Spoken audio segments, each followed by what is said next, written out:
मंडळी नमस्कार. आज दिनांक 4 मार्च 2024 आणि उन्हाळ्याची चाहूल लागली आहे. त्यामुळं आता महत्त्वाचे कामं कोणते, तसं हे काही सांगण्यासारखी गोष्ट नाही आहे, पण त्यात काही महत्त्वाच्या गोष्टी ज्या असतात, बारकावे जे असतात ते आपण पाहणार आहोत. सगळ्यांना माहिती आहे नांगरणी करावं लागते, वखरणी करावं लागते, पण नांगरणी कधी करायची, तिची योग्य वेळ कोणती, वखरणी कधी करायची, अशा बारीक सारीक ज्या महत्त्वाच्या गोष्टी, बारीक पण फार महत्त्वाच्या, त्या आपण आज पाहणार आहोत. त्यापूर्वी एक महत्त्वाची दुसरी गोष्ट मी तुम्हाला सांगू इच्छितो की आपण शेतकरी चर्चासत्र घेणार आहोत.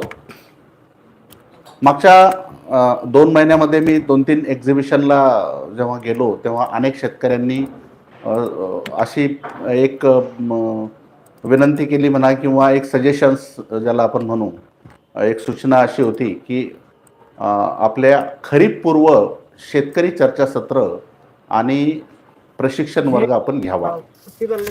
आपण पूर्वी कोविडच्या आधी, कोरोनाच्या आधी दरवर्षी खरीपाच्या हंगामाच्या पूर्वी म्हणजे मार्च, एप्रिल, मे मध्ये आपण शेतकरी प्रशिक्षण वर्ग चर्चासत्र घेत असे, ज्याच्यामुळं तुम्हाला पूर्ण वर्षभराचं प्लॅनिंग करणं हे फार सोपं होत होतं. आणि असेच शेतकरी चर्चासत्र मी स्वतः आपल्या भागामध्ये, आपल्या तालुक्यामध्ये, आपल्या जिल्ह्यामध्ये येऊन घेणार आहे. तर याचं आपण बुकिंग, ऑनलाईन बुकिंग सुद्धा चालू होईल. बहुतेक आज रात्री किंवा उद्या तो व्हिडिओ सुद्धा यूट्यूबवर पाहायला मिळेल की तुम्हाला कोणत्या चर्चासत्राला जायचंय, त्याचं ऑनलाईन बुकिंग कसं करता येईल, तो व्हिडिओ चॅनलवर तुम्हाला पाहायला मिळेल. आता फार महत्वाचं आहे, कारण वेळेवर गरजेसाठी तासाचं चर्चासत्र, नंतर प्रश्न उत्तर, नंतर तुमचे वैयक्तिक काही, या सगळ्या बाबतीबद्दल मी स्वतः तिथे आपल्यासोबत तिथे असणार आहे आणि आपण चर्चासत्र घेणार आहोत. तर आपण कुठे चर्चासत्र आहेत त्याबद्दल थोडंसं बघा. आदिलाबाद मध्ये आहे. आदिलाबादला 17 मेला आहे. त्याचं स्थळ जे आहे ते लवकर, आता इथे आम्ही काय केलं, जिल्ह्याचं नाव, तालुक्याचं नाव, ठिकाण, दिनांक, वेळ सकाळची आहे का संध्याकाळची, सकाळची 10 वाजताची असते आणि संध्याकाळचं साधारणतः 5-5:30 वेळ असते, आणि कुठलं स्थळ आहे ते, आणि त्या एरियामध्ये त्या मीटिंगची जबाबदारी कोणत्या अधिकाऱ्याकडे आहे त्याचं सुद्धा नाव आम्ही तिथे दिलंय. जर तुम्हाला ऑनलाईन बुकिंग करता नाही आलं तर तुम्ही ऑफलाईन बुकिंग सुद्धा तिथे आमच्या प्रतिनिधीकडून पावती घेऊन ऑफलाईन बुकिंग सुद्धा करू शकता. तर आदिलाबाद 17 तारखेला सकाळचं आहे. अहमदनगरमध्ये जामखेडला आहे 9 मेला संध्याकाळी. अहमदनगरमध्ये श्रीरामपूरला आहे 30 मेला. अहमदनगरमध्ये अकोलेला आहे, अकोले तालुक्यामध्ये पोहेगावला 30 मेला आहे संध्याकाळी. अकोला जिल्ह्यामध्ये अकोल्यामध्येच 29 मार्च, आता या महिन्यात 29 मार्चला आहे याची. त्यानंतर अमरावतीला, अंडेश्वरला 28 मार्च. अमरावतीमध्येच आहे 29 मार्च. 16 एप्रिल. चांदूर रेल्वेला 24 एप्रिल. आणि इथले जवळपास सगळ्या ठिकाणचे काढून घेऊ शकता, जेणेकरून तुम्हाला याचं वेळ, म्हणजे फोन नंबर वगैरे सगळं तुम्हाला नंतर व्यवस्थित बघायला मिळेल. त्यानंतर बीडमध्ये माजलगाव आहे, बीडमध्ये नेकनूरला आहे, बुलढाण्यामध्ये जळगाव जामोद, मोताळ्याला धामणगाव बडे आणि खामगावला आहे, बऱ्हाणपूरमध्ये मध्य प्रदेशमध्ये, कारण आपले बरेच मराठी भाषिक शेतकरी हे मध्य प्रदेशच्या किंवा तेलंगणाच्या ॲडजॉइनिंग जे आपले जिल्हे आहेत, जवळचे जिल्हे तिथं आहेत.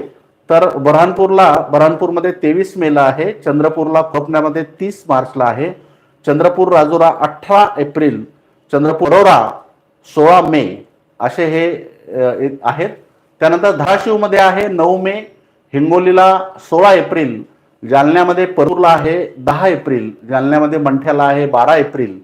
जालन्यामध्ये, लोकल जालन्यामध्ये 11 मेला आहे. खंडवाला आहे, खंडव्याला 25 मे. कोल्हापूरला सुद्धा आहे 21 मेला. लातूरमध्ये, अहमदपूर तालुक्यामध्ये अहमदपूरला 11 मे. लातूर प्रॉपरमध्ये आहे 13 एप्रिल. 11 April, 13 April. लातूरला उदगीरमध्ये आहे 8 मे आणि निलंग्यामध्ये 8 मे. त्यानंतर नागपूरला कुही मंडळ आहे 18 एप्रिलला. नागपूरला उमरखेडला 16 मे. नांदेडमध्ये, देगलूरमध्ये 7 मे. नांदेड किनवट 17 मे. परभणीमध्ये 12 एप्रिल परभणी लोकल लस आहे 12 एप्रिलला. पुणे जिल्ह्यात खेड राजगुरुनगरला शिरोली इथं 31 मेला आहे. रतलाम मध्य प्रदेशमध्ये 24 मेला आहे आणि रतलाममध्ये राओटीला 24 मेला आहे. सातारा कराडला आहे उमरस काशीतला 21 मे. वर्ध्यामध्ये देवळीला आहे 24 एप्रिल. वर्ध्यात लोकल वर्ध्याला 15 मेला आहे. हिंगणघाटला 15 मेला आहे. वाशिम जिल्ह्यात कारंजाला 25 एप्रिलला आहे. यवतमाळ जिल्ह्यात नेरला 28 मार्च. यवतमाळ घाटंजीमध्ये 30 मार्च.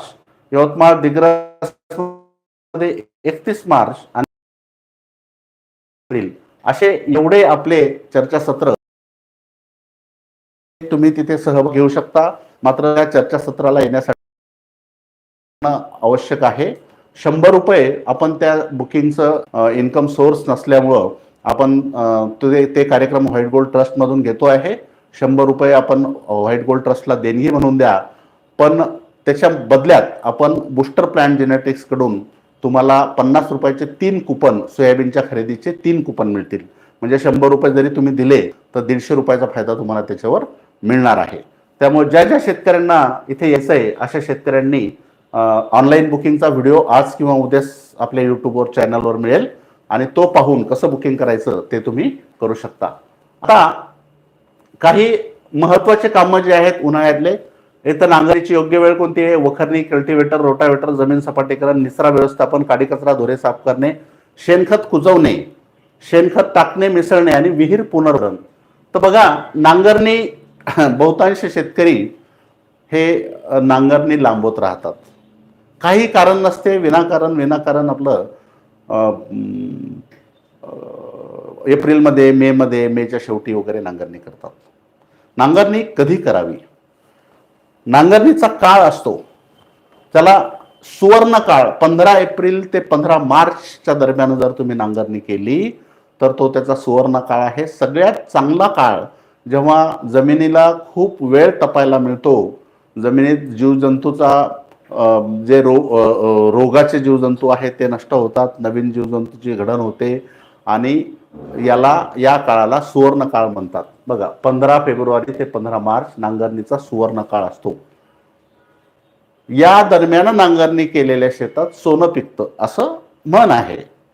या दरम्यान 15 मार्च ते 15 एप्रिलच्या दरम्यान नांगरणी केली तर त्यात रजत काळ म्हणजे चांदी पिकते. अशा जमिनीमध्ये चांदी पिकते. 15 एप्रिल ते 15 मेच्या दरम्यान केली तर नांगरणीचा ताम्र म्हणजे तांब पिकतं. आणि 15 मे ते 15 जूनच्या या नांगरणी केली तर मृदा काळ, त्याचं काही नाही, माती होते. आता तुम्हाला योग्य वेळ कोणती ती बघा.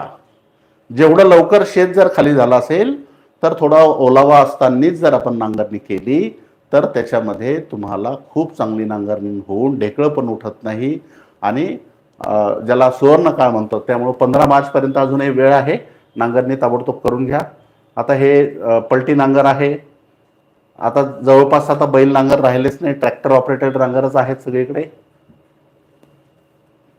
प्रथम जमिनीची नांगरणी करणे महत्वाचे असते. नांगरणी केल्याने जमीन तापते, जमिनीची निर्जलीकरण होते. आता बघा काही ठिकाणी काही भागामध्ये जसं गोदावरीचा काठ आहे मराठवाड्यामध्ये किंवा विदर्भामध्ये खारपान पट्टा आहे, तिथे काही दरवर्षी नांगरत नाही. तर तिथे हरकत नाही, तुमचं जसं ठरलेलं आहे. कारण नांगरल्यानंतर काही ठिकाणी शेत ते कमी पिकतं अशी एक भावना आहे किंवा काही ठिकाणी कमी पिकतही असेल दुसऱ्या वर्षी. अशा ठिकाणी दरवर्षी नांगरलंच पाहिजे असं नाही. ज्या ठिकाणी अशी अडचण नाही अशा ठिकाणी दरवर्षी नांगरणी करणं हे गरजेचं आहे. एक दुसरा कन्सेप्ट मागील काही दिवसामध्ये चालू झाला आहे, त्याला SRT पद्धत वगैरे म्हणतात, विना मशागत शेती करणे. पण अजून माझा त्याच्यावरचा अभ्यास पूर्ण झालेला नाही. त्यामुळं जे शास्त्र सांगतं आत्तापर्यंत वर्षानुवर्ष जे विद्यापीठाच्या किंवा संशोधन केंद्राच्या किंवा पूर्णच ओव्हरऑल जर आपण जगात पाहिलं तर शेती मशागत करणं हेच शास्त्र सांगतं. त्यामुळे सध्या तरी आपण जोपर्यंत आपल्याला पूर्ण आत्मविश्वास येत नाही तोपर्यंत विना मशागतीच्या शेतीबद्दल आपण काही न बोललेलं बरं. मग मशागत करायची तर नांगरणी जेवढा लवकर होईल 15 मार्चच्या आधी जर शक्य झाली तर फारच चांगलं. नांगरणी केल्यानं काय होतं, पिकाचा पालोपाचोळा जमिनीत दबतो, सेंद्रिय कर्बाचे प्रमाण वाढतं, डिकम्पोज होतो. ओलसर जमीन जर असेल, थोडासा ओलावा खाली जर असेल, तर तुम्ही नांगरणी पलटी का झाली माती की पालापाचोळा, काडी कचरं जे काय आहे हे सगळे पिकाचे अवशेष दबून तिथं सेंद्रिय कर्ब वाढतं. नांगरणी ही सकाळी किंवा संध्याकाळी करावी. जमिनीत थोडा ओलावा असताना नांगरणी केल्यास सेंद्रिय घटक कुजण्याची प्रक्रिया सुरळीत होते. सकाळी किंवा संध्याकाळी का? बघा, नांगरणी चालू असताना तुम्ही पाहता बगळे किंवा इतर पक्षी नांगराच्या मागे काहीतरी वेचत असतात. ते काय वेचतात? ते वेचतात तुमच्या जमिनीतील किडींचे कोश किंवा किडींना किंवा किडींच्या कोशाला ते वेचत असतात. आणि पक्षी हे सकाळी किंवा संध्याकाळी जास्त प्रमाणात ॲक्टिव्ह असतात, ते त्यांचं भक्ष्य खात असतात. त्यामुळं नांगरणी सकाळी किंवा 4 वाजेनंतर असा हा काळ योग्य नांगरणीचा काळ आहे. रात्री नांगरणी करू नका. आता नांगरणीचे अनेक फायदे आहेत, हे फार मला सांगण्याची आवश्यकता नाही. जास्त खोलवर नांगरणी करू नका. परत अजून एक महत्त्वाची गोष्ट, साधारणतः जमिनीमध्ये 80-90% जे अन्नद्रव्य आहेत हे 9 इंचापर्यंत असतात. त्यामुळं तुम्ही एकदम खोल नांगरणी, जास्त खोल नांगरणी केली तर खालचा भाग वरती येऊन पडला तर तो जास्त म्हणजे त्यात अन्नद्रव्याची कमतरता असते. त्यामुळं 1 वर्ष पिकायला तुम्हाला अडचण येऊ शकते. त्यामुळे जास्त खोल नांगरणी करू नका. वखरणी किंवा कल्टिवेटर, आता बरेच शेतकरी आपण पाहिलेत की नांगरणी झाली की लगेच रोटावेटर करून टाकतात किंवा लगेच वखरणी करून घेतात किंवा कल्टिवेटर करतात. तर लगेच रोटा किंवा कल्टिवेटर किंवा वखरणी करू नका. याचं कारण असं आहे की तुम्ही जमीन नांगरल्यानंतर तिला तपू द्या. तपणं, निर्जंतुकीकरण करणं, जमीन तपणं हे अत्यंत महत्त्वाचं आहे. त्यामुळं तुम्ही नांगरणी केल्यानंतर किमान 1.5 महिने किंवा 2 महिने जे आहे त्या जमिनीची मशागत करू नका. लवकर नांगरणी केली तर, उशिरा केली तर मग तुम्हाला इलाज नाही. पण लवकर नांगरणी करा आणि त्याच्यानंतर 1.5-2 महिन्यापर्यंत त्या जमिनीला तपू द्या. तिचं निर्जंतुकीकरण होईल, त्यातले किडींचे कोष मरून जातील, त्यातली हानिकारक बुरशीसुद्धा संपून म्हणजे बुरशीला सुद्धा आळा आपण तिथे त्याला घालू शकतो. ताबडतोब जर मशागत केली तर ती त्यातलं निर्जंतुकीकरण होत नाही. त्यामुळं 1.5-2 महिन्यानंतर करा. कमीत कमी जमीन 3 आठवडे ते 1 महिना, 1.5 महिना तरी हे करा. हे करण्याचं कारण नांगरणीची ढेकळं बारीक करणं किंवा फोडणं हे आहे. पेरणीपूर्वी वखरवाही दिल्यास तणांचा बंदोबस्त होतो. शक्यतो नांगरटीच्या उलट्या दिशेनं कल्टिवेटर किंवा वखरणी केल्यास जमीन चांगली फुटते. जशी नांगरणी समजा पूर्व पश्चिम केली तर वखरवाही किंवा कल्टिवेटर किंवा रोटा जो आहे तो उत्तर दक्षिण करा, उलट्या दिशेनं करा. त्यामुळं तुमची जमीन चांगली फुटते. तर हा एक महत्त्वाची गोष्ट आहे. त्यानंतर हा व्हिडिओ आहे वखरणीचा. ठीक आहे.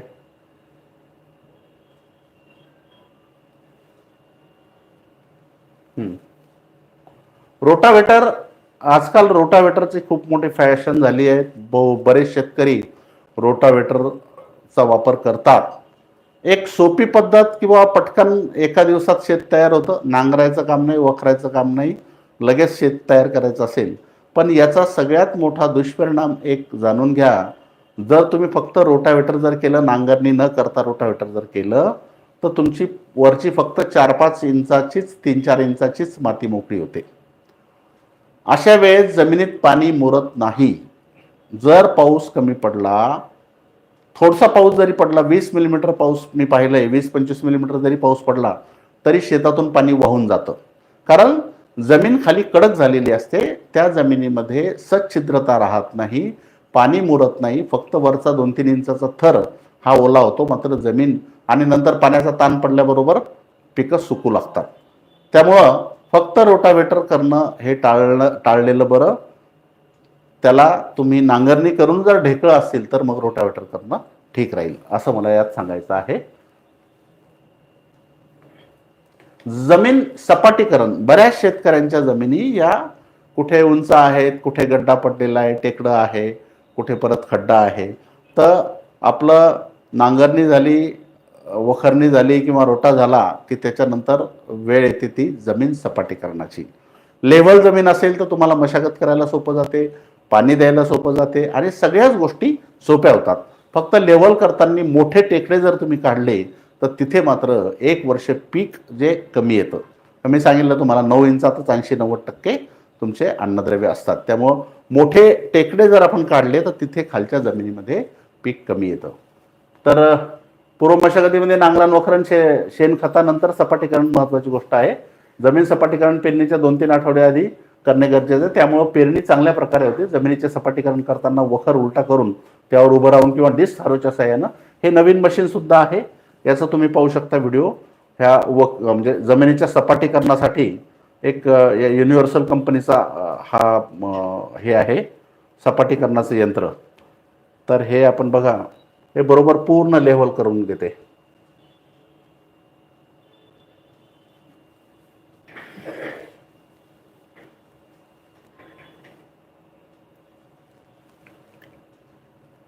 पूर्ण जमिनीला सपाट करण्याचं, एकदम लेव्हल करण्याचं काम ह्या मशीनमध्ये होते.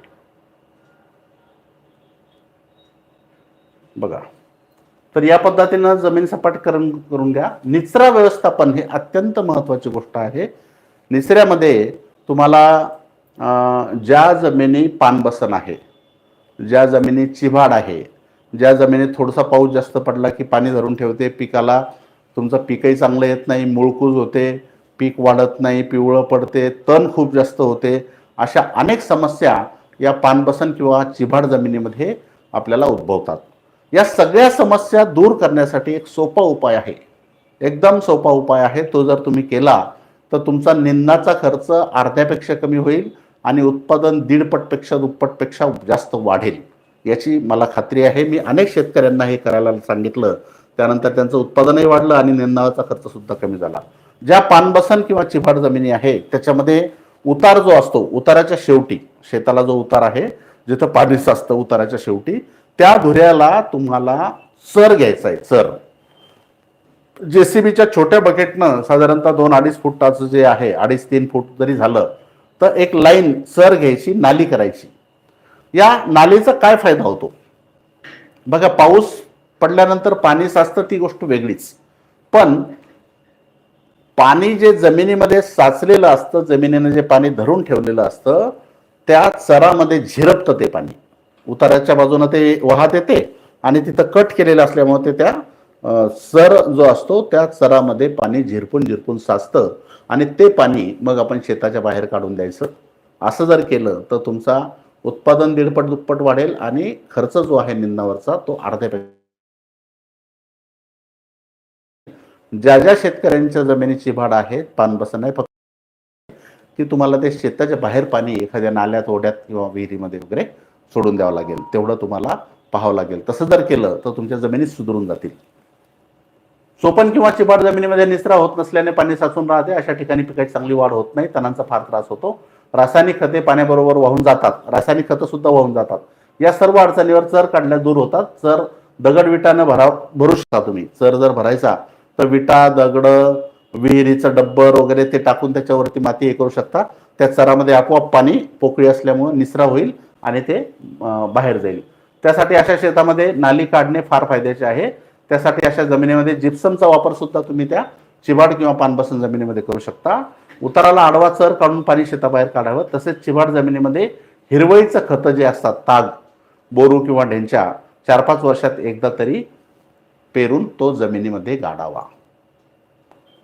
या चिभाड जमिनीसाठी निचरा व्यवस्थापन हे अत्यंत महत्त्वाची गोष्ट आहे. काडी कचरा, धुरे साफ करणे. तुम्ही म्हणाल हे काय सांगायची गोष्ट आहे का, पण फार महत्त्वाचं आहे. बऱ्याच किडींचे जे अवशेष असतात, तुमचे कोश असतात किंवा किडींची उत्पत्ती, बऱ्याच किडींची उत्पत्ती ती धुऱ्यावरून होते. धुऱ्यावरच्या गवताचं त्याला होस्ट असते.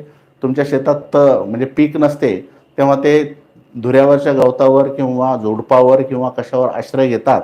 त्यामुळं धुरे साफ करणं ही सुद्धा अत्यंत महत्त्वाची गोष्ट आहे. खरीप पिकांचे पडलेले अवशेष जमा करून शेतात केलेल्या खड्ड्यात गाडणे, धुरे बंधाऱ्यावरील काडी कचरा वेचून धुरे स्वच्छ करून घेणे, याला आपण कुजून सेंद्रिय खत तयार करू शकतो. कचरा जाळू नये. शेतातलं कोणतीच कुजणारी, जी कुजते अशी वस्तू कोणतीच जाळायची नाही. पुंजे जाळतो आपण, काश्या वेचतो, जाळतो, त्याला कुजवा. त्याचा ऑर्गॅनिक कार्बन तयार करा. सेंद्रिय कार्बन जी गोष्ट कुजते, प्लॅस्टिक दगड सोडून जे कुजतं त्याला कुजवा, आणि कुजवल्यामुळं तुमचं ऑर्गॅनिक कार्बन जमिनीमध्ये मोठ्या प्रमाणात वाढेल. शेताच्या बांधावर वाळूळे असतील तर ती काढून टाकावी. विहीर पुनर्भरण ही एक उन्हाळ्यात करण्याची एक महत्त्वाची गोष्ट आहे. ज्या ज्या शेतकऱ्यांकडे विहिरी आहेत त्या शेतकऱ्यांनी पुनर्भरण जर विहिरीचं केलं तर पाण्याची पातळी खूप चांगली वाढते. पुनर्भरण कसं करायचं? आता ही विहीर आहे, तर याच्यासाठी तुम्हाला 2 गड्डे करावे लागतात. जे पाणी वाहून येतं त्या भागामध्ये त्यात आधी दगड गोटे मोठे मोठे 1 मीटर खोल 3 मीटर रुंद असा गड्डा करा. त्यात दगड, त्यानंतर आपलं विटा, डब्बर बिब्बर असं टाकून हे 3 मीटर रुंद 1 मीटर उंच असं हे गड्ड करून त्यात दगड करा. त्याच्या साधारणतः एक फूट वरतून जमिनीच्या खाली 1 फूट खाली असा पाईप टाका. साधारणतः 3 मीटरचा पाईप टाकायचा, आणि त्याच्यानंतर दुसऱ्या गड्ड्यामध्ये सगळ्यात खाली खडी भरा, त्याच्यावर वाळूची चाळ भरा, त्याच्यावर बारीक वाळू आणि त्याच्यावर विटाचा चुरा. 45-45 म्हणजे एक साधारणतः हे 2 मीटर रुंद आणि मला वाटतं हे 3 मीटर 45-45-45 2 मीटर उंच असा या गड्ड्यामध्ये विटाचा चुरा, बारीक वाळू, वाळूची चाळ आणि खडी अशी टाकायचं. वरतून पाणी सोडायचं. हे सगळं पाणी फिल्टर होईल. या दगडांमध्ये बरीचशी माती, काडी कचरा अटकून जाईल. याच्यात राहिलेली माती सगळं गढूळ पाणी जाणार नाही, तुमच्या विहिरीत डायरेक्ट स्वच्छ पाणी जाईल. आणि या गड्ड्याच्या तिथून खालून पाईप टाकून तो विहिरीत सोडून द्यायचा. तर यामुळं तुमचं वाहून जाणारं पाणी तुमच्या विहिरीत सोडल्यामुळं विहीर रिचार्ज होते. रिचार्ज म्हणजे जमिनीमध्ये वेगवेगळ्या पोकळ्या असतात. जर तुम्ही वरतून पाणी सोडलं तर त्या पोकळ्यामध्ये पाणी जाऊन बसेल, आणि जशी तुम्ही विहीर उपसाल तसं ते पोकळ्यातलं पाणी परत तुम्हाला मिळेल. विहीर रिचार्ज केल्यामुळं खूप मोठा फायदा होतो. ज्या ज्या शेतकऱ्यांच्या विहिरीला कमी पाणी आहे त्यांचं पाणी वाढण्याचं काम तुमचं विहीर रिचार्ज जर केली तर होऊ शकते.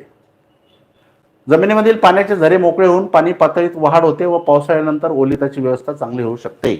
ज्या कोरड्या विहिरी आहेत त्या सुद्धा तुम्हाला हिवाळ भरणी जे आपण म्हणतो रबीचं एक पीक काढण्यासाठी मदत होऊ शकते. विहीर पुनर्भरण. शेणखत कुजवणं अत्यंत महत्त्वाची गोष्ट आहे. बरेच शेतकरी शेणखत हे तसंच न कुजलेलं, अर्धवट कुजलेलं किंवा उकंड्यामधलं जसं आहे तसंच शेणखत हे शेतात टाकतात. मी मागच्या वेळेस सुद्धा आपण एक व्हिडिओ बनवलेला आहे. शेणखत कुजवणे किंवा जे काही सेंद्रिय पदार्थ आहे त्याला कुजवण्यासाठी डिकम्पोजर वापरण्यासाठीचा एक स्पेशल व्हिडिओ आपण बनवलेला आहे, आणि ते डिकम्पोजर उपलब्ध सुद्धा केलं आपण.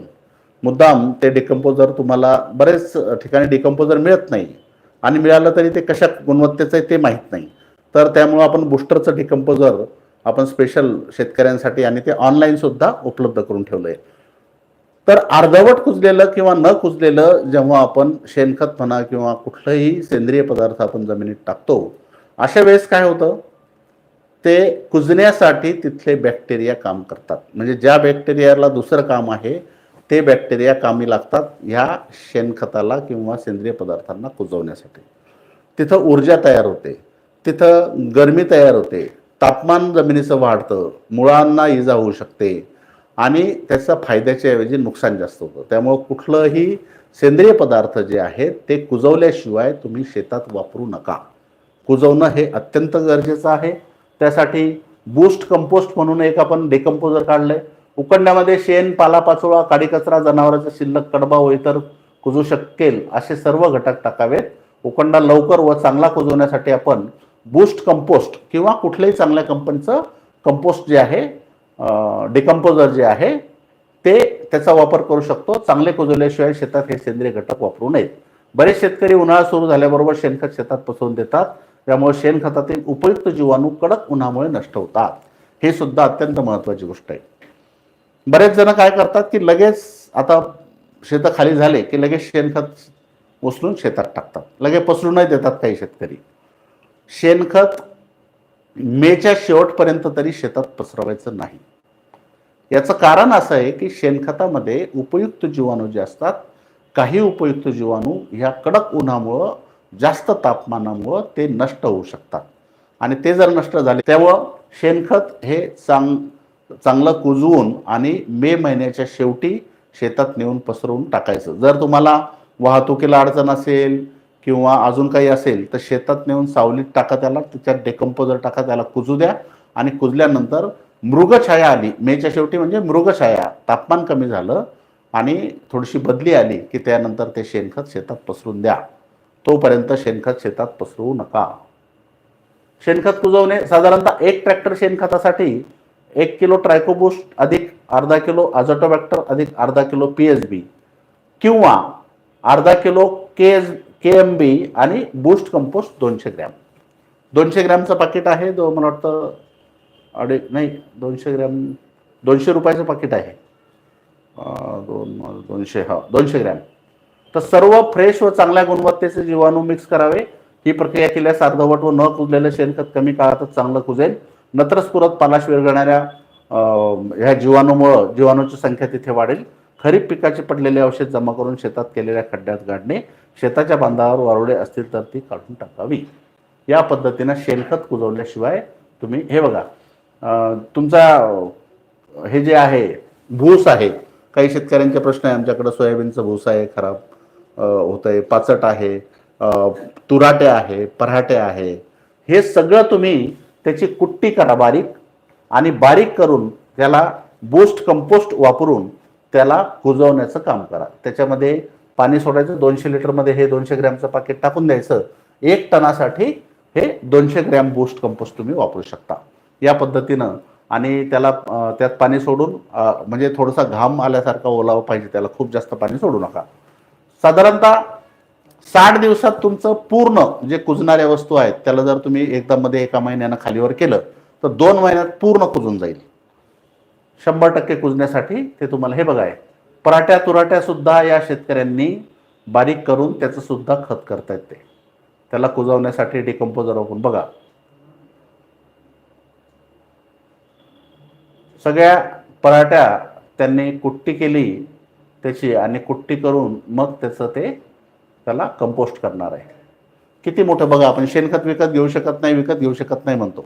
ठीक आहे, तुमच्या पिकांचे जे काही अवशेष आहे, ज्या पिकांचे जे अवशेष आहे त्याला कुजवा आणि परत जमिनीत टाका, रिचार्ज होईल जमीन. या पद्धतीनं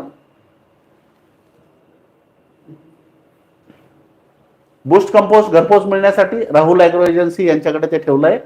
त्यांचा नंबर आहे 9623270011. सागर इंगोले म्हणून आहेत.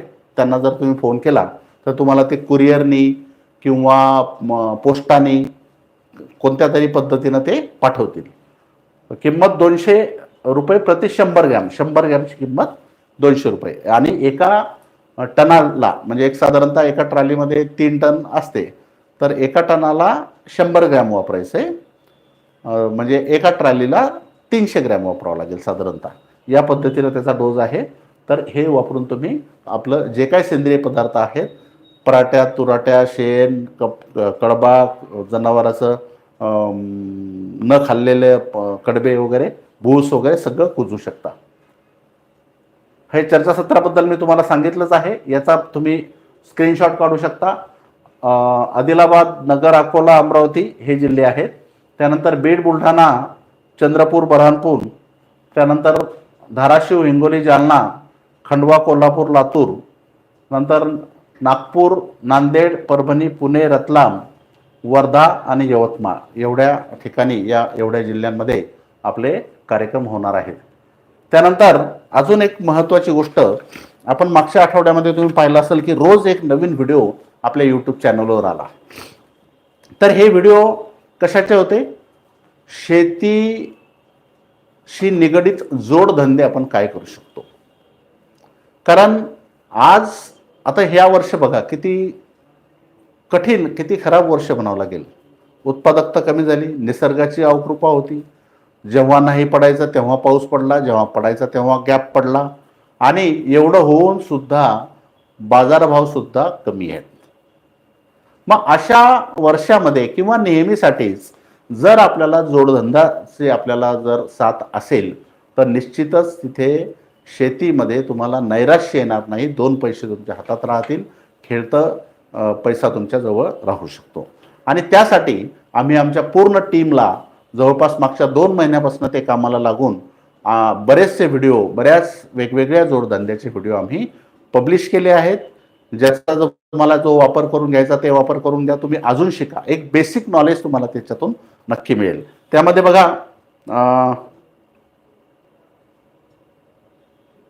अरे जे झाले त्याचं आणणार आहे बाबा. आता इथून पुढे सुद्धा आपण घेणार आहे. अजून इथून पुढे सुद्धा आता एक पहिलं सत्र शेतीपूरक व्यवसायाचं पहिलं सत्र आटोपलं. आता पुढचे काय विषय राहणार आहे ते मी तुम्हाला सांगतो. औषधी वनस्पती लागवड, फ्रूट प्रोसेसिंग उत्पादने, मत्स्यपालन, गांडूळ खत, डिस्पोजल मेकिंग, तितर बटेर पालन, बांबू सागवान आणि महागोनी यांचे लागवड तंत्र, मधुमक्षिका पालन, जवस लागवड, मशरूम किंवा अळंबी व्यवस्थापन, शेण आणि पालापाचोळापासून लाकूड निर्मिती, कृषी पर्यटन, काढणी व काढणी पश्चात आधुनिक अवजारे, आंतरमशागत अवजारे, दुग्धजन्य पदार्थाचे उत्पादन, महाराष्ट्रातील आधुनिक फवारणी यंत्राचे तंत्रज्ञान, पेरणीपूर्व मशागतीचे अवजारे, ड्रोन तंत्रज्ञानाविषयी संपूर्ण माहिती, हे इथून पुढे येणारे विषय आपण या साधारणतः पुढच्या 8 दिवसामध्ये परत ह्या विषयावरचे व्हिडिओ सुद्धा आपण पब्लिश करणार आहोत. याची तयारी आपली टीम खूप चांगलं, मला खरंच कौतुक करावं वाटते की मुलांनी मुलींनी खूप चांगली मेहनत घेतली. बऱ्याच ठिकाणी त्यांनी भेटी दिल्या आणि हे जे तुमचे जोडधंदे आहेत त्याच्याबद्दल फार चांगली माहिती त्यांनी जमा केली. खूप चांगलं सादरीकरण, प्रेझेंटेशन सुद्धा त्यांनी खूप चांगलं केलं आहे.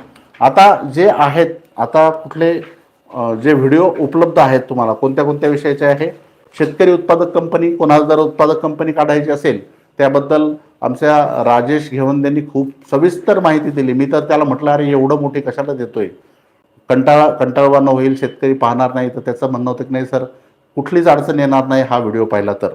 रेशीम व्यवस्थापन आमच्या नूतन गाडगेंनी दिलंय, खूप सुंदर. ती स्वतः, तिच्याकडे सुद्धा रेशीमची शेती ते करतात, तिचे वडील करतात, त्यामुळे तिला तिचा अनुभव सुद्धा चांगला होता, त्यामुळे फार सविस्तर ती सांगू शकली. शेळी व्यवस्थापन आमच्या अंकिता गायकवाडनी खूप सुंदर शेळी व्यवस्थापनाबद्दल माहिती दिली. बऱ्याच ठिकाणी शेळीच्या फार्मवर तिनं भेट दिली, बंदिस्त शेळीवाल्यांना भेट दिली, अर्धबंदिस्तवाल्यांना भेटी दिल्या. फुलशेती राहुल पताले यांनी तर खूप मोठे आणि फार डिटेल, फार सविस्तर सगळे व्हिडिओ त्याचे फुलशेतीचे आहेत. उद्यान शेती आणि सजावटीच्या वनस्पती मोहन भोकेकरने ती दिलंय. गोड्या पाण्यातील मोत्याची शेती वशिष्ठ तळेकर यांनी सुद्धा खूप मेहनत घेतली, बऱ्याच ठिकाणी जाऊन आला, बरीच माहिती जमा केली आणि सगळं सादरीकरण खूप चांगलं केलं. चिया बियाणे शेती, चियाचं बरेच प्रश्न आम्हाला आत्तापर्यंत आले होते, चियाच्या पिकाबद्दल माहिती द्या. तर शुभम चौधरीनं त्या चियाबद्दल सुद्धा खूप चांगली माहिती केली. महेश खरातनं दुग्ध व्यवसायाचं खूप सविस्तर तुम्हाला माहिती दिलेली आहे. सेंद्रिय शेती व जीवाणुखतेबद्दल बाळासाहेब सूर्यवंशी आहे. भाजीपाला नर्सरी रोपवाटिका शीतल शिंदे यांनी बऱ्याच नर्सऱ्यांना भेट देऊन त्यात अडचणी काय येतात, चांगल्या गोष्टी काय, वाईट गोष्टी काय याबद्दल सविस्तर माहिती दिली. विदर्भ मराठवाड्यामध्ये खूप मोठा स्कोप आहे. औरंगाबाद जर सोडलं तर कुठंच नर्सरी इकडे विदर्भ मराठवाड्यामध्ये हायटेक नर्सऱ्या फार कमी आहेत किंवा नाही आहेत. त्यामुळं आपल्याला भाजीपाला नर्सरी रोपवाटिकेला सुद्धा खूप चांगला स्कोप आहे.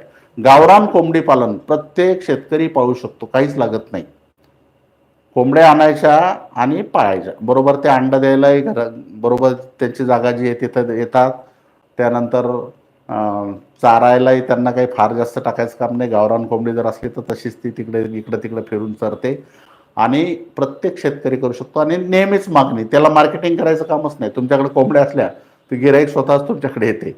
त्यामुळं हा सुद्धा एक चांगला व्यवसाय आहे. जिरेनियमची शेती आहे, सतीश गाडवेने घेतलंय, ते सुद्धा एक खूप चांगला व्यवसाय आहे.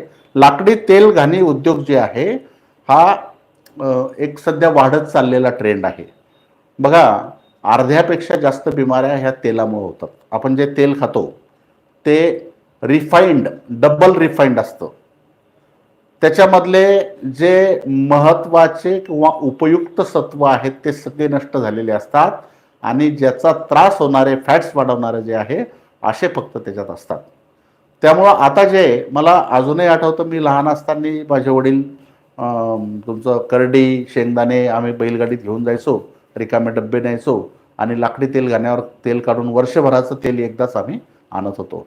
तर तो ट्रेंड आता वाढत चालला आहे. त्यामुळं लाकडी तेल घाण्याचं नाही काही तर छोटासा आपण एक उद्योग चालू करू शकतो. त्याला खूप चांगला स्कोप आहे. ड्रॅगन फ्रूटचं आमच्या पूनम नरवाडेंनी दिलं आहे. खूप सुंदर माहिती दिली. त्यासुद्धा बऱ्याच ठिकाणी फिरल्या, त्याची माहिती घेतली. बऱ्याच फार्मवर त्यातले दोष काय आहेत, त्याला आव्हानं काय आहे, या सगळ्या गोष्टीचे. तर मी सर्व शेतकऱ्यांना विनंती करतो की ते व्हिडिओ तुम्ही नक्की पहा. जरी तुम्हाला ते करायचं नाही तरी तुम्ही पहा. ते पाहिल्यामुळं ॲटलिस्ट एखाद्याला जर तुम्हाला सल्ला देता आला तरी त्याचा तुम्हाला फायदा होईल, आताचा आणि पुढचे सुद्धा. आता प्रश्न उत्तर घेऊया आपण. यावर्षी निसर्गाची कुदृष्टी शेतकऱ्यावर आहे, खास करून विदर्भातील शेतकऱ्यावर. एकदम बरोबर आहे. विदर्भात अवकाळी पाऊस 2 वेळेस पडला आणि त्याचा जोर तिकडं पूर्व विदर्भातच जास्त होता. सुरुवातीला तुमच्या वर्धा, चंद्रपूर, नागपूर वगैरे तिथं सोयाबीनची उत्पादकताही कमी आली. शार्कोल रॉट रोग तिथं आला होता. कापसाची उत्पादकताही सोच आहे, भावही कमी आहे आणि रबीच्या पिकांना सुद्धा तिथं मोठा झटका बसला. त्यासाठी मी सांगतो की जोड व्यवसाय जे आहेत, जोडधंदे जे आहेत, त्याची जर साथ असली तर असं एखादं वर्ष आलं तर त्यातून सावरण्याला आपल्याला शक्ती मिळते, बळ मिळते. पिकांना आधी खत टाकावं की फवारणी करावी, तुमचं मत काय? काही करू शकता, काही अडचण नाही. सिंचनाची सोय आहे. कापूस किंवा मका बाजारभाव काय राहील? जूनमध्ये लागवड केली तर चालेल का? या मान्सून कसा राहील? बघा, बाजारभावाबद्दल तर मीच त्या कापसाच्या मक्याच्या सांगू शकत नाही.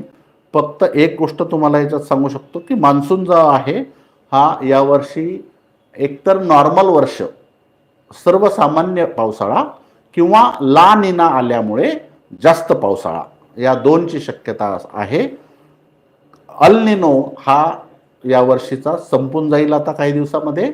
मग एक तर नॉर्मल इयर किंवा ला निनाचं वर्ष राहील. त्यामुळं मान्सूनबद्दल किंवा पावसाबद्दल येणाऱ्या वर्षामध्ये चिंता करण्याची आवश्यकता नाही. 55 दिवसाचा मका 9 फूट हाईट आहे. तो हवा आणि पावसामुळे जमिनीवर लोळला आहे. त्याला काय करावे? आता त्याला कंस येतील की नाही? जर येतील तर उत्पादन घटेल का? बघा, थोडंसं कठीण आहे. 9 फूट हाईट जर आहे आणि जर पूर्ण झोपला आहे तर त्याचे जे पोलन्स पडत असतात, म्हणजे तुरा जो असतो ना, त्याचे तुऱ्याचे पोलन्स खाली कणसावर जे तुमचे हे असतात, कणसाच्या बाहेर आलेले जे काय म्हणतात त्याला, मला टेक्निकल शब्द नाही माहीत, तर त्याच्यावर ते पडून नंतर त्याचं परागीकरण होतं आणि दाणे भरत असतात. पण जर तो खाली पडला आणि त्याच्यावर जर ते कणसावर ते तुमचे पोलन्स पडले नाही वरचे तुऱ्यातले, तर तो मका भरणं कठीण आहे.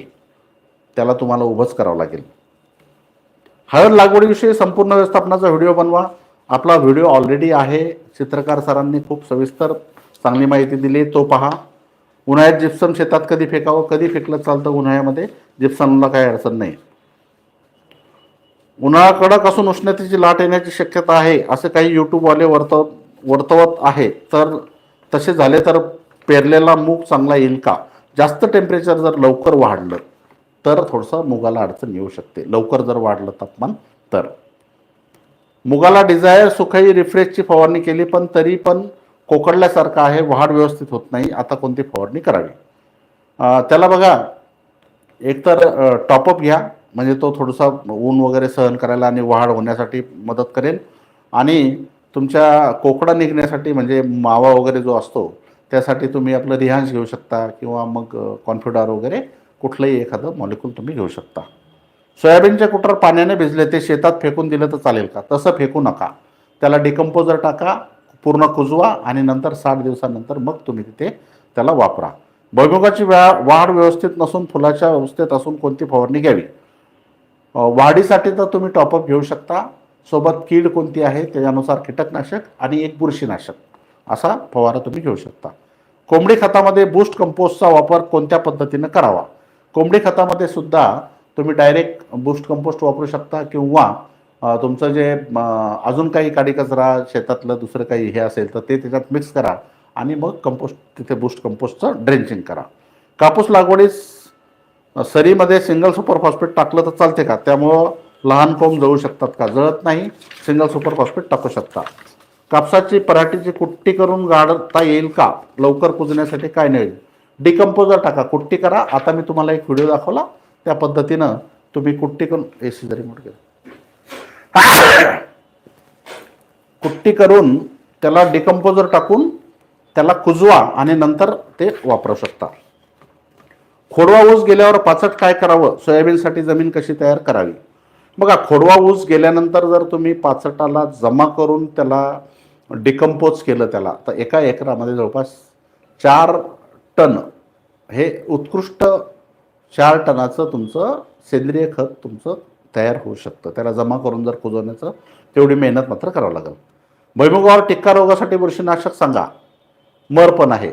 बघा, भुईमुगाला सर्व शेतकऱ्यांना, भुईमुग उत्पादक शेतकऱ्यांना सांगतो मी, ट्रायकोबूस्ट DX अर्धा किलो पाणी दिल्याबरोबर अर्धा किलो जमिनीवर तुम्ही फवारा. कारण भुईमुगामध्ये जमिनीतून किंवा बियाण्याद्वारे पसरणारे बुरशीचे रोग हे खूप मोठ्या प्रमाणात होतात. बऱ्याच ठिकाणी भुईमुगाच्या शेंगाच भरल्या नाही, कारण त्या बुरशीच्या रोगाने तिथे शेंग भरूच दिली नाही. त्यामुळे ट्रायकोबूस्टचा वापर हा, ट्रायकोबूस्ट शिवाय भुईमुग येणारच नाही असं समजा तुम्ही. त्याचा दाट फवारा द्यायचा जमिनीवर किंवा मातीत मिक्स करा आणि फेकून द्या, मग पाणी द्या. दुसरं, टिक्का रोगासाठी मँकोझेब म्हणजे M45 कोणताही, तसं Z78 जर मिळालं तर फारच उत्तम. जर नाही मिळालं तर मँकोझेब तुम्ही तिथं वापरू शकता. कापूस लागवड ठिबकवरती 3x1 जमेल का?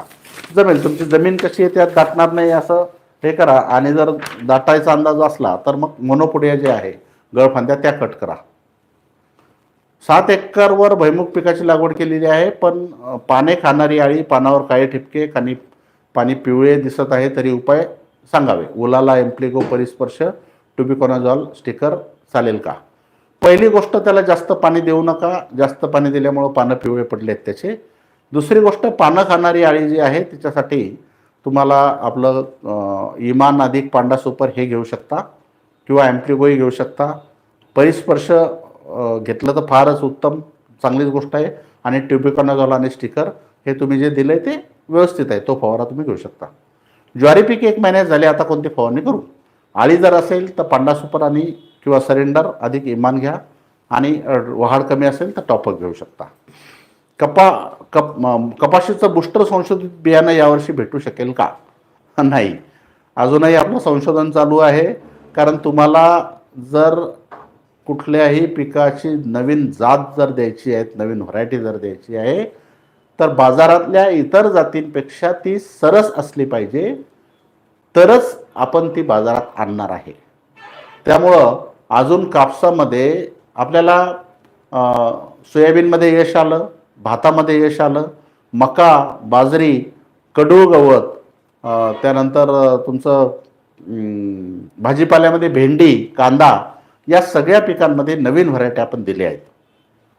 मात्र कापसामध्ये मला माझ्या ज्या अपेक्षा आहेत त्या अजून पूर्ण झाल्या नाही. जोपर्यंत सगळ्यात चांगली व्हरायटी आपण देऊ शकत नाही, तोपर्यंत कापसाचं बुस्टरचं बियाणं बाजारात तोपर्यंत येणार नाही. कपाशी बेडवर लावावी का रेगाट्या ओढून लावावी, काय योग्य राहील? रेगाट्या ओढून लावलं चालतं. बेडवर कापूस जर जास्त वाढला तर पडू शकतो. कपाशीच्या गळफांद्या कापून कपाशीच्या बाहेर टाकाव्या की तिथेच कुजव्या? तिथेच कुजू द्या, काही टाकायचं काम नाही, त्याला जमिनीत जमा करायचं काम नाही. बुरशीचे प्रमाण वाढत आहे. शेणखत एकरी 3 ट्रॉली टाकत असतो, खत विकतचं आहे, त्यात ट्रायकोडर्मा टाका, डिकम्पोजर टाका, मस्त होऊन जाईल. 3 1 महिन्यात झाला आहे पण वाढ बिलकुल दिसत नाही, फवारणी सांगा. टॉपअपचा फवारा घ्या, 1 किंवा 2 फवारे जरी घेतली. आणि आळी सुद्धा आहे तर पांडा सुपर अधिक इमान. खूप खूप मनापासून आभार तुमचे. कपाशीमध्ये कार्तिक ग्रीन गोल्ड, नोजिवडूची आशा, कबड्डी, राशी 779, मॅग्ना हेवान, दादा लाड पॅटर्नला चालेल का? बघा, ज्या व्हरायटीला कमी गळफांद्या आहेत अशी घ्या. आणि आशा मला माहीत नाही कशी, कबड्डी चालेल, राशी 779 चालेल, मॅग्नासुद्धा मला माहीत नाही. आणि याचा मी परत अभ्यास करून एकदा आपले जेव्हा व्हिडिओ चालू होऊन जातील दादा लाड पद्धतीच्या लागवडीचे किंवा जे काय होतील, तेव्हा तुम्हाला डिटेल माहिती मी देईल. माती परीक्षण आपल्या व्हाईट गोल्ड ट्रस्टतर्फे करण्यासाठी उपाययोजना करावी ही विनंती. आता माती परीक्षण जे आहे, आपण मागे दीपक फर्टिलायझर या कंपनीच्या लॅबमध्ये जवळपास 4-5 हजार शेतकऱ्यांचे माती परीक्षणाचं करून दिलं होतं. पण आता त्याला बघू, सध्या तरी यावर्षी तरी आपला नाही आहे, प्लॅन नाही. मूग पिवळा पडून पाने वाकडे तिकडे झाले, डिझायर मारून पण थोडा कमी पडूनही राहिला, दुसरा पर्याय सांगा. अच्छा, पिवळा पडून वाकडे तिकडे पाने झाले म्हणजे त्याच्यावर मावा तुडतुडा आहे. त्यासाठी तुम्ही रिहान्श घ्या, रिहान्श आणि सरेंडर घ्या, 2 घ्या. संत्री पिकाला उन्हाळ्यात किती पाणी लागेल? नवीन लावायचा विचार आहे. उन्हाळ्यात म्हणजे कंटिन्युअस पाणी लागतं. तुमचं पाणी कमी होऊन जमत नाही. जसं जसं ऊन वाढतं तसं तसं पाण्याची गरज सुद्धा वाढते. ऊसाचे पोंगे जळत आहे, नवीन लागवड आहे, पोंग्यामध्ये अळी आहे, काय फवारणी करावी? पांडा सुपर अधिक इमान फवारा, पोंग्यात जाईल औषध असं फवारा. शेणखत जमीनवर पसरून नांगरून टाकलेत जमेल का? नांगरणी झाल्यानंतर शेणखत पसरवायचं, नंतर वखरून घ्यायचं. तीळ हे पीक निघलं नाही तर राऊंडअप फवारणी केली, आज केली, उद्या मूग पेरणी केली तर जमेल का? राऊंडअप फवारल्यानंतर तुम्ही त्याच्या मागे जरी पेरलं तर काही फरक पडत नाही, चालते. तुमच्या मार्गदर्शनामुळे मला 1.25 एकरात 12 क्विंटल उडीद झाला व तो 9,000 न विकला. 5 एकर तुरी होती, 33 क्विंटल झाली. तुमच्या पद्धतीनं सर्व केलं तर तुमचे मार्गदर्शन खूप चांगले आहे, धन्यवाद. तीळ बुडावर गाठ येऊन मर होत आहे, उपाय सांगा. ट्रायको बूस्ट एका पंपाला 50 ग्रॅम दाट फवारा द्यायचा, जमिनीवर पडलं पाहिजे. पिकात कापूस पिकात निंदन न घेता तणनाशक वापरले तर चालते का? मजूर मिळत नाही, चालते. 1 किंवा 2 वेळेस तणनाशक वापरा. आमची जमीन चोपन आहे तर जिप्सम मार्केटमध्ये भेटत नाही, कुठे मिळेल याची माहिती द्या. खताचं जे मोठा दुकानदार असतो खताचा, त्या दुकानदाराला सांगा किंवा मला इतकं इतकं जिप्सम पाहिजे, तो उपलब्ध करून देईल. उसाला उन्नी लागत आहे, उपाय सांगा. आपलं पांडा सुपर जे आहे एकरी 1 लिटरचं ड्रेंचिंग करा. आपण वेळोवेळी आम्हाला मोलाचे मार्गदर्शन करतात, त्याबद्दल खूप खूप धन्यवाद. आपले सुद्धा धन्यवाद. तुम्ही ऐकता, त्यानुसार सगळं करता, त्यामुळे तुमचे सुद्धा धन्यवाद. तुम्ही सांगितलेल्या महत्त्वपूर्ण माहितीबद्दल आपले खूप खूप आभार. सर तुम्ही तूर विकली का? तुमचं ऐकून मी ठेवली आहे. बघा, तुरीला मी सांगितलं तुम्हाला थोडंसं थांबावं लागेल. इलेक्शन आहे, ते झाले, निकाल बिकाल लागले की होऊ शकतं. आता गव्हर्नमेंटनं परत 3 मोठ्या कन्साइनमेंट आयात केल्या आहेत, त्यामुळे थोडेसे भाव म्हणजे आपल्याला अपेक्षित भाव वाढ जी आहे ती सध्या तरी होत नाही आहे.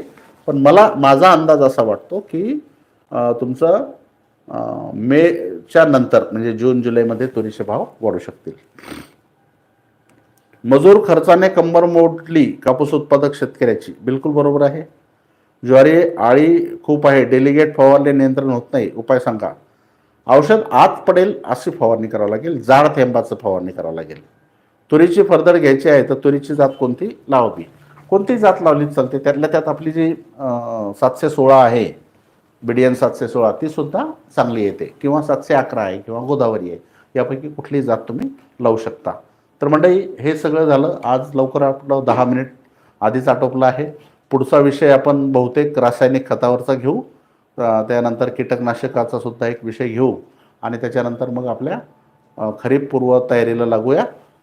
ज्या आपण कार्यक्रम हे सांगितले, फार्मर मिटिंग्स जे आहे, शेतकरी चर्चासत्र जे आहेत, इथे ज्या शेतकऱ्यांना उपस्थित राहायचं आहे त्यांनी, अशा शेतकऱ्यांनी त्याचं ऑनलाईन बुकिंग करणं गरजेचं आहे. ऑनलाईन बुकिंग केल्यानंतर तुमचा प्रवेश निश्चित होईल. असेल तरी 150 रुपयाचा तुम्हाला त्याचा फायदा मिळणार आहे. तर याचा व्हिडिओ सुद्धा आज कसं बुकिंग करायचं, असंच प्रेम आणि आशीर्वाद